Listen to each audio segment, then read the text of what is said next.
y'all.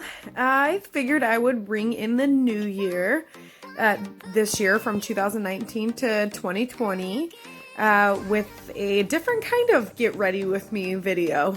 You see all these videos all over YouTube about both men and women, getting ready for their days, or putting very glamorous makeup on, and other things like that. And, they talk about what's going on in their life and, everything like that. So I figured I would do a get ready with me video in a different kind of way. You could call it the equestrian way. So enjoy the video of me and Goose getting ready. I kind of detail about what I use with her and why, what kind of tack, how I groom, how I wrap her legs, a bunch of different things like that. And I feel like some people could, get some useful information out of it, and why, we do the things that we do. I don't just tell you we do it, I tell you why I do it usually. So enjoy.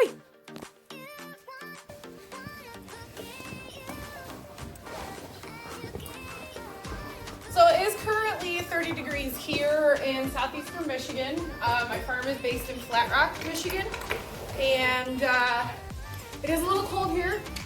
So I do have Goose in a medium weight 220 gram fill Schneider Storm Shield blanket. I feel that the Schneider fits her the best. And I also was able to pick up this mismatched hood for about 30 bucks off of Amazon. It's a Derby's Originals. It's a size medium for anybody who is interested. I feel that they do fit a little large down here at the neck, but they do fit really nice up here. So I'm going to start by taking that stuff off. I always take the hood off first. It's the part that if she's going to bolt and get scared and move out of her blanket, then that's the part that's going to get stuck. And then I always work back to front with my blankets when I'm taking them off for safety. So I'm just undoing the belly singles here. And then last but not least is the chest buckles.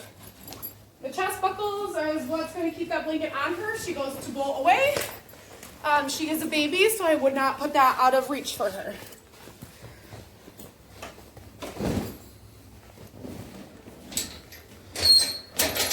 All right, and as you can tell, she's a little fat. She got some unexpected time off this week. And actually for the last 2 weeks or so, she had 1 week off, completely 1 week off. I had some health issues that we wanted to make sure were going to be resolved before I got back on. They were a little concerned about my thyroid and dehydration. I got really sick, and they were just really worried about dehydration, so they didn't want me to ride for a while until we could figure out my blood work. And so that's all set now, which is awesome. So I'm ready to go. This will be ride number 25. And for her, I do curry comb first. As you can tell, it's one of Goose's very most favorite things in the world. Goose, by default, is a pretty clean horse, so I don't really have a whole lot to do with the curry comb on here, just to make her feel good. And it is, I do use it to stimulate some body oil production. I think it's part of how she's so sleek and shiny. I also like to kind of rub out where the blanket was sitting on her withers here. It's starting to make a mark, so I think we're going to have to find something a little bit, loosen those chest buckles up again, which is not a bad thing. I'd rather have her growing. And as you can tell, she is quite butt high right now. She is growing a little bit, which is awesome. I'm so excited about that. When I first got her, she was string testing about 2 to 16 hands. And I wanted something a little bigger anyways. Dusty. The world kind of sees other things in other ways, and I didn't get my 16-hand horse yet, but we've got some time. She is only 2. So I got plenty of time for that, but that's all right. Let her grow. We're riding lightly. She's had less than 30 rides. Like I said, this will be ride number 25. And she usually keeps my grooming process pretty quick here. She doesn't really like to be dirty. It's not her thing. But I'm also very careful about checking for, rubs and spots and stuff along her belly. She does have quite sensitive skin.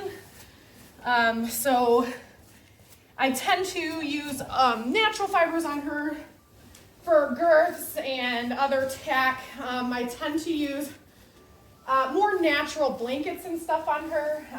She was in her wool baker for quite some time until it got too cold, unfortunately. So I had to put something else on her. And something else I do usually before our rides here, hope I can see, is due to her history of her knee injury here, I do tend to use some green pack. She doesn't really like the smell of this stuff, but she deals with it. I think it kind of eases a little swelling and discomfort. I don't know if you can see from here, but her knee is a little swollen up here. And over on this side too. That's just her. Unfortunately, there's really nothing I can do about it, which is okay. We just have to work around it to a point, and if it starts to get too puffy or too swollen, then we start to reevaluate. But it actually is an old fracture. As you can tell, she's not really into this, especially when it's this cold. But I feel like it really does help her stay as sound as she can and as comfortable as she can. And we don't use much. A little goes a long way. A little on the inside here. And then I do this bilaterally, so I use it on both knees just to encourage evenness and balance. I for the longest time with this particular knee injury, I worried about compensation injuries, with her left knee, because this is the good one here. Good one.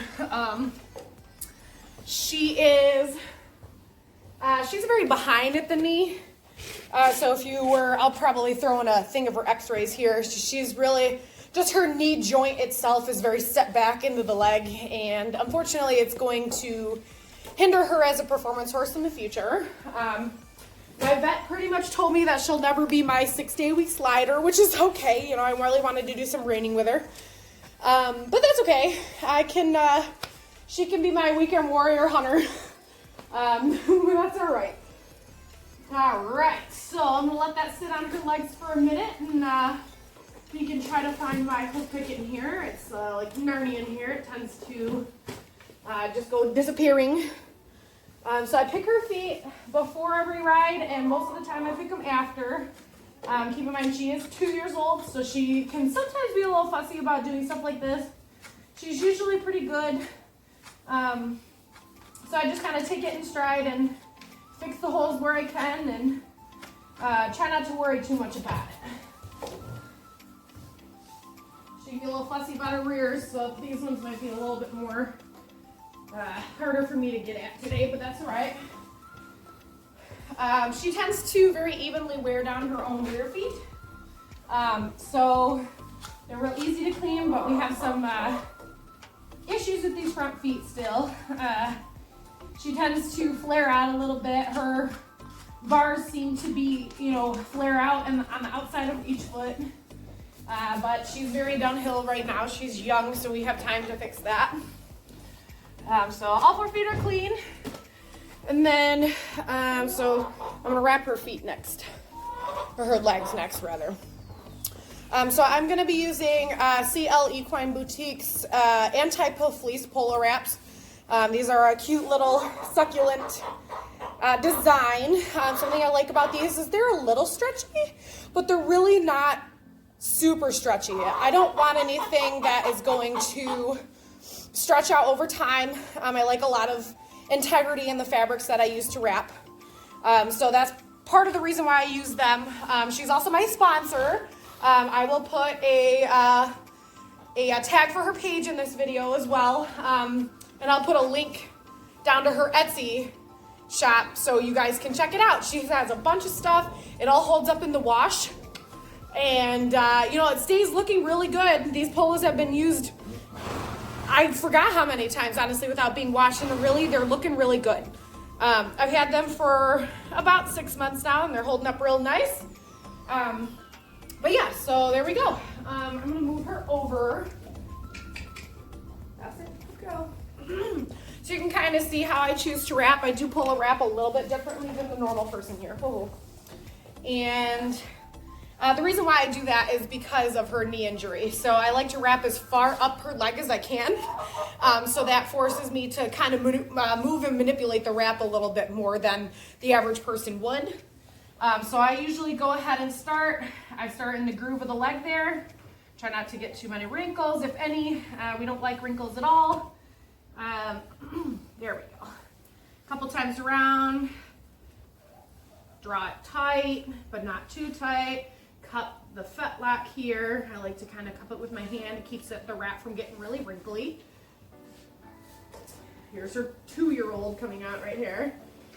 She says, no, I don't want to go to work. Well, that's all right. And then same thing here. I'm only pulling on the front of the wrap when it's on the front of her leg here. It's easier on their legs. And then she's all set there. She has very dainty cannon bones right now, so the Velcro doesn't quite match up.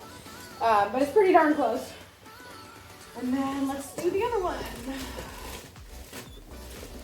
There it is. And again, just another one of the same type of wraps. I tend to, like I said, wrap a little differently, so I prep my wraps beforehand. So again, they're in the groove of the leg, they're in the tendon. A couple times around, make it taut, start going down, make it taut in the front. I was correcting a wrinkle there. And then because I'm right-handed, I cup the fetlock there with my right hand there instead. I'm gonna correct the wrinkle here.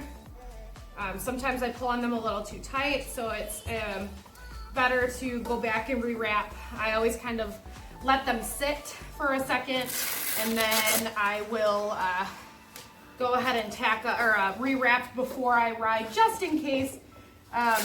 You know, I just kind of let them sit, and then give it a second, and then go back a little later on to make sure I still like the wraps later on. So I'm gonna grab the camera so I can show you a little bit closer. Hopefully she cooperates here.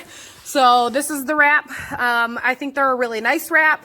Like I said, they have a lot of integrity. They don't stretch, but they're forgiving still. I find they're not really that hot. They're an anti-pill fleece, so they're not as thick as they could be. As these wraps stand right here, I think I'm not going to touch them. I think I'm going to leave them the way that they are. I think they look good, and they'll do for the kind of riding, at least, that I do. All right, so let's get this set back up here. Hopefully the angle is still good.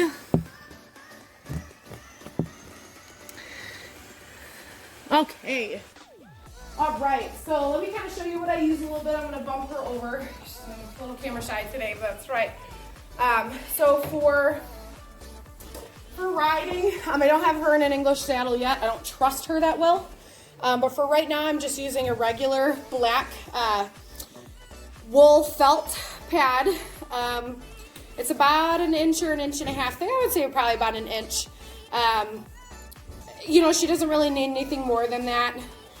So I haven't really invested in a nicer pad yet. I will probably for if I go to show her this spring, but for now this will do. And then I have a very patriotic saddle blanket to cover it to protect the top, to keep it clean in the tack room, to protect it from saddle rubs and stuff like that.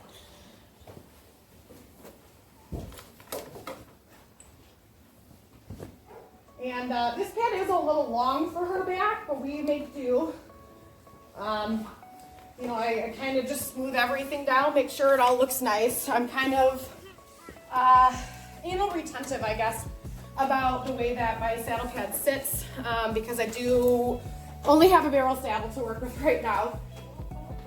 So I have her in a semi-quarter horse tree right now.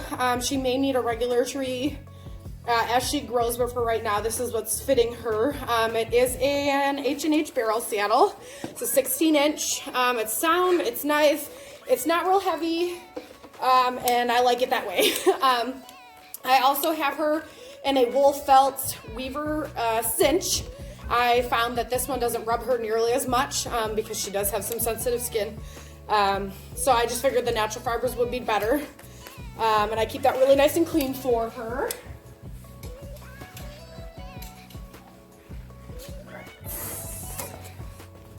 Snuggle that back in. Now she hasn't been saddled for a few days.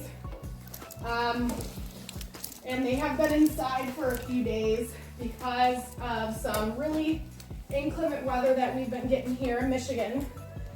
So she, I'm not surprised, is a little squirrely. She can kind of get that way sometimes when, you know, she hasn't been worked. So I'm gonna go ahead and get this cinch down here. I also have, I think this is I'll have to look at the brand. I got this really on good sale at Congress this year, at Quarter Horse Congress. But I think it's buffalo saddlery, if I remember correctly, for a breast collar. I will never not have a breast collar on her because of how she's shaped. So again, I just make sure everything's laying nice and flat. I'm kind of weird about that. You know, I don't want to give her a reason to be stupid or a reason to buck.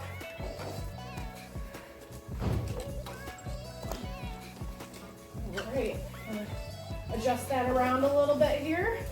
And let's get this going.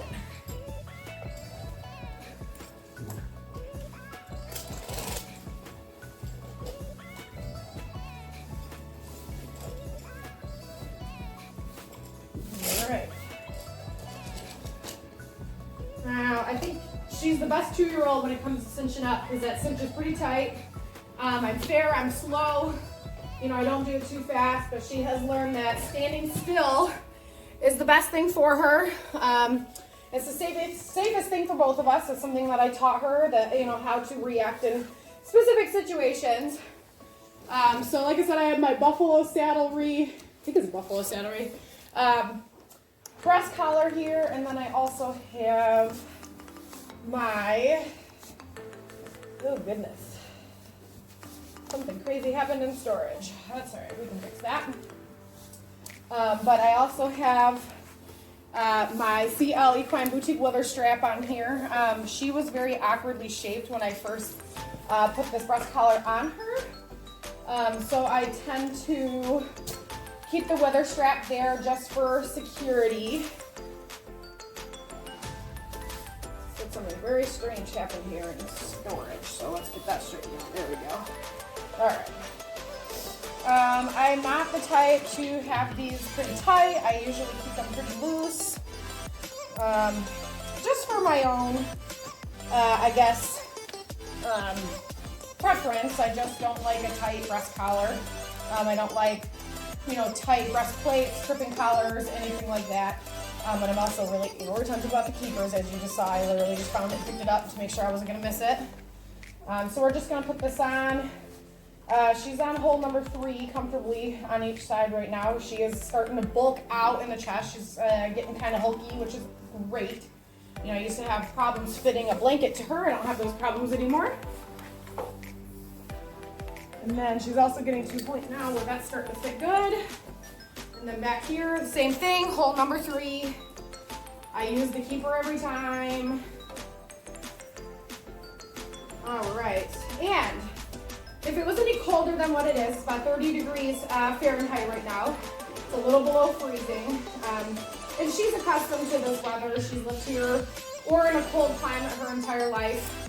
I got her from a kill pen out of Colorado, and I would assume that they wouldn't have shipped her from California to Colorado to go to a kill pen. So, you know, we're good there. As you can tell, really, she's very, very butt high. So the saddle really looks like it doesn't fit her that well. It does. It's been checked. Nothing is wrong with it. She just is butt high. She's growing. All right, so I'm just adjusting the last minute things here. And I'm about to, so I wear a helmet every time that I ride. I'll try to brighten this video up a little bit. And in order not to forget about it, I just put it on before I go ride. It's not worth the risk. and call it a fashion statement, but whatever. Every single time. All right. Okay, so Goose is pretty much all tacked up. I'm just waiting for the bridle. I do have her in a Camelot hump bridle right now. I had to find where I put it. Put it right there. I just feel like the bit is a lot more stable in a hunt bridle for now, so she'll be staying in a hump bridle until she's a little more comfortable with the bit pressure. But I prefer to lunge her first, and I lunge her in this setup right here. It is a Clinton Anderson rope halter. It's got those Be Nice knots down here. They make her pretty respectful, and they keep her nice and light up there on the halter there. I do have a Stacy Westfall halter hook on there for ease. I do lunge her all the time, and so it gets kind of a pain to be tying these rope halters all the time. So I just got a Stacy Westfall halter hook. I feel that it's not really heavy. It doesn't impede. It doesn't go, into her eye at all. So there is, she does good there. And then I have her also on a 12-foot, I believe it's 10 or 12-foot lunge line with a leather popper on the end. I do that because I will go to a lunge line too, but I typically keep her on a 12-foot line just for my ease of convenience. I find it hard to manage a lunge line sometimes, especially with a 2-year-old. Say thank you. So there's that, but that's all right. I don't mind using a 12-foot line. I don't mind using a lunge line, so we kind of deal with the both. So I'm going to go ahead and get her haltered up to lunge, take her bridle with us, and we're going to go out to the arena.